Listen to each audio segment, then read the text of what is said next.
सन 1556 की बात है। हिंदुस्तान की सरजमी पर मुगल सल्तनत का झंडा लहरा रहा था। बाबर और हुमायूं के बाद अब बारी थी उनके पोते जलालुद्दीन मोहम्मद अकबर की।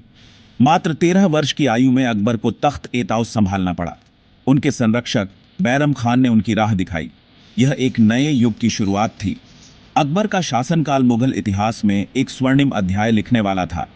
यह दौर उथल पुथल और अनिश्चितता का था, लेकिन युवा अकबर में अपार साहस और दूरदर्शिता थी। उन्होंने चुनौतियों का डटकर सामना किया और एक विशाल साम्राज्य की नींव रखी। उनका शासनकाल कला, संस्कृति और प्रशासन के क्षेत्र में एक नया अध्याय लेकर आया। अकबर न सिर्फ एक महान विजेता थे, बल्कि एक कुशल शासक और दूरदर्शी नेता भी थे। अकबर ने कम उम्र में ही जिम्मेदारी संभाली। पानीपत की दूसरी लड़ाई में उन्होंने अपनी सूझबूझ और रणनीति का परिचय दिया। हेमू जैसे शक्तिशाली शासक को परास्त कर अकबर ने मुगल सत्ता को मजबूत किया। बैरम खान उनके संरक्षक थे, जिन्होंने अकबर को शासन चलाने के गुर सिखाए। लेकिन समय के साथ अकबर ने खुद को साबित किया। उन्होंने बैरम खान की संरक्षकता से मुक्ति पाई और स्वतंत्र रूप से शासन संभाला। यह उनके आत्मविश्वास और नेतृत्व क्षमता का प्रमाण था। अब वे खुद फैसले लेते और अपने साम्राज्य का विस्तार करते। अकबर एक महत्वाकांक्षी शासक थे। उन्होंने अपना साम्राज्य उत्तर भारत से दक्षिण तक फैलाने का सपना देखा। उन्होंने मालवा, गुजरात, बंगाल और राजस्थान जैसे महत्वपूर्ण राज्यों को अपने अधीन किया। उनकी विजय यात्रा में कई रोचक किस्से और कहानियां जुड़ी हैं। गुजरात विजय के दौरान उन्होंने बिजली की गति से सैन्य अभियान चलाया। राजपूतों के साथ उनके संबंध प्रेम और संघर्ष दोनों से भरे रहे। मेवाड़ के राणा प्रताप ने अकबर की अधीनता स्वीकार नहीं की। हल्दी घाटी का युद्ध इस संघर्ष का प्रतीक बन गया। अकबर सिर्फ एक योद्धा नहीं थे, बल्कि एक कुशल प्रशासक भी थे। उन्होंने अपने साम्राज्य को मजबूत बनाने के लिए कई महत्वपूर्ण सुधार किए।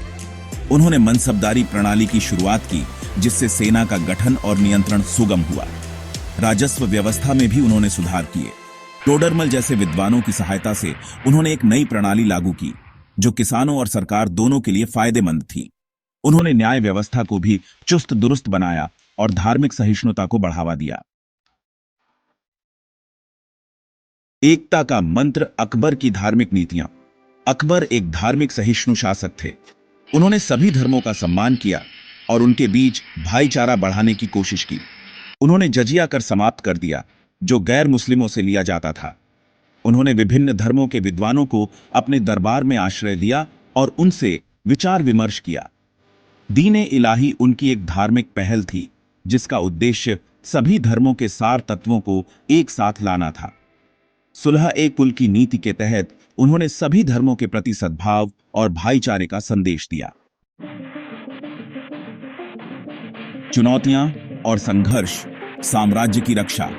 अकबर के शासनकाल में कई चुनौतियां भी आईं।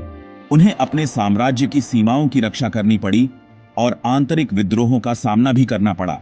लेकिन उन्होंने अपनी सूझबूझ और साहस से हर चुनौती का डटकर सामना किया। उन्होंने अपने साम्राज्य को मजबूत बनाने के लिए कई किले बनवाए और अपनी सेना को आधुनिक हथियारों से लैस किया। उन्होंने अपने विरोधियों के साथ कूटनीति और युद्ध नीति का संयोजन करके शांति स्थापित की और साम्राज्य का विस्तार किया। अकबर का वसीयतनामा, विरासत और यादें। अकबर का शासनकाल मुगल इतिहास में एक स्वर्णिम अध्याय माना जाता है।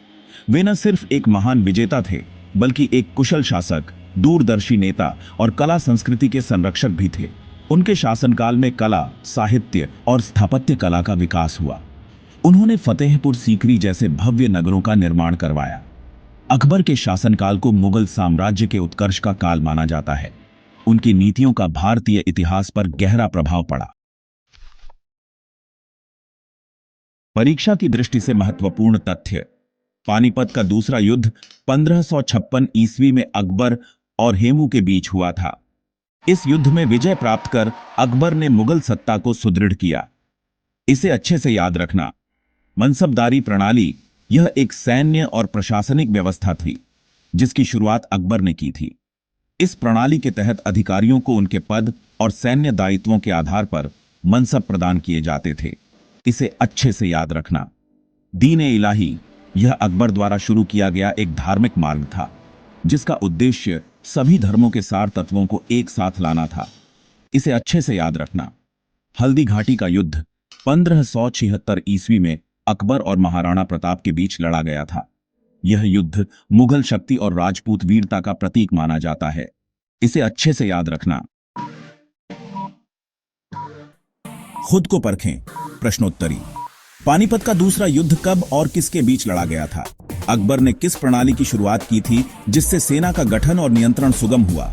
दीन-ए इलाही क्या था? हल्दी घाटी का युद्ध किसके बीच लड़ा गया था? अकबर ने जजिया कर क्यों समाप्त किया था? उत्तर। पानीपत का दूसरा युद्ध 1556 ईस्वी में अकबर और हेमू के बीच लड़ा गया था। अकबर ने मनसबदारी प्रणाली की शुरुआत की थी। दीन-ए इलाही अकबर द्वारा शुरू किया गया एक धार्मिक मार्ग था, जिसका उद्देश्य सभी धर्मों के सार तत्वों को एक साथ लाना था। हल्दी घाटी का युद्ध अकबर और महाराणा प्रताप के बीच लड़ा गया था।